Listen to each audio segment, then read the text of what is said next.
அனைவருக்கும் வணக்கம். இன்றைக்கி நம்முடைய மகாசக்தி சித்திரப்பீடம் வீடியோ பதிவில் என்ன பார்க்குறீங்க அப்படின்னா, ஒரே ஒரு பொருளை மட்டும் வைத்து எப்படி வசிய திலகம், அதாவது வசியமை மாதிரி நெற்றியில் வைத்தாலே உங்களை காண்பவர் அனைவருமே உங்களுக்கு வசியமாவது, அப்படிப்பட்ட சக்தியை நீங்கள் பெறுவது எப்படி அப்படிங்கிறத இந்த வீடியோ பதிவில் பார்க்கலாம். ரொம்பவே எளிமையான ஒரு முறை. இதற்கு முக்கியமாக ஞாயிற்றுக்கிழமையும் பூச நட்சத்திரமும் சேர்ந்து வரக்கூடிய நாளாக இருக்கணும். ஞாயிற்றுக்கிழமையும் பூச நட்சத்திரமும் நீங்கள் கேலண்டரில் பார்த்தீங்க அப்படின்னாலே தெரியும் பூச நட்சத்திரம் என்னைக்கு வருது ஒரு வருஷத்தில் அப்படிங்கிறத நோட் பண்ணி வச்சுக்கோங்க. அன்னைக்கு ஞாயிற்றுக்கிழமை சேர்ந்து வரணும், அவ்வளோதான் விஷயம். அன்றைய தினம் பார்த்தீங்கன்னா நீங்கள் ஒரே ஒரு பொருளை மட்டும் கடையிலிருந்து வாங்கிட்டு நம்ம சொல்கிற மாதிரி செய்தீங்க அப்படின்னா போதுமானது. 100% வசிய திலகம் அப்படிங்கிறது உங்களுக்கு ரெடி ஆயிரும். அதை கொஞ்சம் காற்றோட்டமாக வச்சுக்கோங்க. இறுக்கமான ஒரு டப்பாவில் எதுலையும் போட்டு வைக்க வேண்டாம்.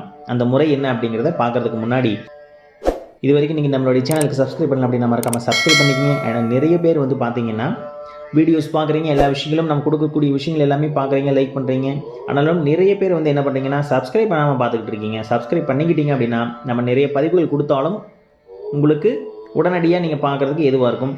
ஏன்னா சப்ஸ்கிரைப் பண்ணாமல் நீங்கள் பார்த்தீங்க அப்படின்னா நம்ம கொடுக்கக்கூடிய பதிவுகள் உங்களுக்கு வந்தடையாமலே போயிடும்.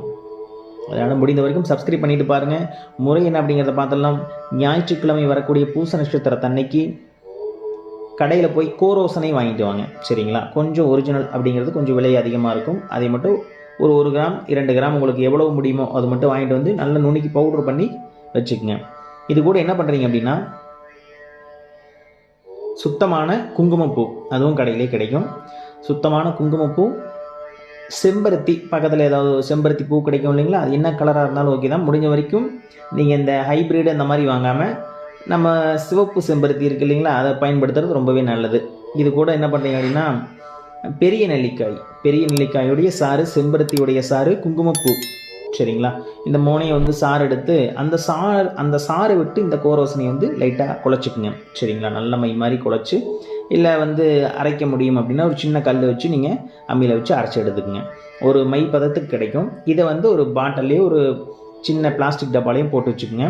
முடிந்தால் வெள்ளி சிமிழ் இல்லை செம்பு சிமிழில் போட்டு வைக்க முடியும்னா போட்டு வச்சுக்கலாம். காற்றோட்டமாக வைக்கிறது நல்லது. ஏன்னா மூடி வச்சுட்டிங்க அப்படின்னா அதன் மேலே ஒரு வெள்ளை பூஞ்சை படிஞ்ச மாதிரி ஆயிரும். அதனால் மூடி வைக்காமல் காற்றோட்டமாக பூஜை அறையில் வச்சுக்கோங்க. இதற்கு மந்திரம் அப்படிங்கிறதெல்லாம் எதுவும் கிடையாதுங்க.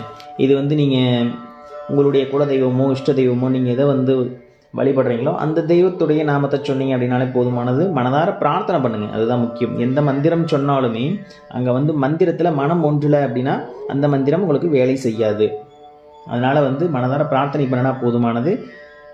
உங்களுக்கு என்ன காரியத்திற்காக, கணவன் மனைவி பிரச்சனை, இல்லை தொழில் வியாபாரத்தில் கொஞ்சம் நஷ்டமாக இருக்குது, இல்லை தொழில் வியாபாரத்தில் புதுசாக நீங்கள் ஏதாவது ஒரு வாடிக்கையாளர்கள் இல்லை ஏதாவது ஒரு வகையில் தொழிலை விரிவுபடுத்தணும்னு நினைக்கிறீங்க, அந்த மாதிரியான விஷயங்களுக்கெல்லாம் இந்த திலகத்தை இட்டுட்டு போகலாம். 100% சிறப்பாக வேலை செய்யக்கூடிய முறை.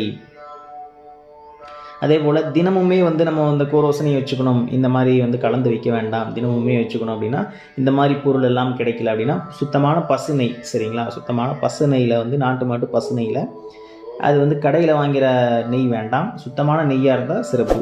அதில் இந்த கோரோசனையை நல்லா திலகம் மாதிரி குழச்சி சந்தனம் வைக்கிற மாதிரி இல்லைங்களா, சந்தனம் நெத்தியில் வைக்கிற மாதிரி நீங்கள் வச்சுட்டு போகலாம். 100% சிறப்பாக வேலை செய்யும். இது மந்திரம் ஏதாவது சொல்லணும் அப்படிங்கிறதெல்லாம் கிடையாது. மனதார பிரார்த்தனை பண்ணி வைங்க, அதுவே போதுமானது. இதெல்லாம் ரொம்ப எளிமையான முறை. ஏன்னா அதில் தாந்திரிக முறைகள் மாதிரி எந்த விதமான மாந்திரிக பிரயோகமும் இல்லாமல் மந்திரம் சொல்லணும், இந்த படையல் போடணும், அதெல்லாம் எதுவுமே இல்லாமல் கோரோசனையை கடையில் வாங்குறீங்க, சுத்தமான கோரோசனையாக பார்த்து வாங்கிக்கிங்க, சரிங்களா? சுத்தமான கோரோசனை பார்த்து வாங்கிக்கிறது நல்லது. அப்போ மட்டும்தான் இந்த முறை அப்படிங்கிறது வேலை செய்யும். அதே போல் அடுத்தடுத்த பதிவுகளில் பார்த்தீங்க அப்படின்னா இதே மாதிரி ஒரு முட்டையை வைத்து, ஒரு விபூதியை வைத்து, தேங்காய், எலுமிச்சம்பழம், இந்த விஷயங்களை வைத்து நம்ம எப்படி சில காரியங்களை நம்ம சாதிச்சுக்கிறது அப்படிங்கிறதெல்லாம் அடுத்தடுத்த பதிவுகள் கொடுக்குறோம். அதனால் இது வரைக்கும் நம்ம சேனலை சப்ஸ்கிரைப் பண்ணாமல் பார்த்துருக்கிறவங்க மறக்காமல் சப்ஸ்கிரைப் பண்ணிங்க. அப்படி பக்கத்தில் கூடிய பெல் ஐக்கனை கிளிக் பண்ணிக்கங்க. மீண்டும் அடுத்த பதிவில் உங்களை சந்திக்கிறேன். நன்றி, வணக்கம்.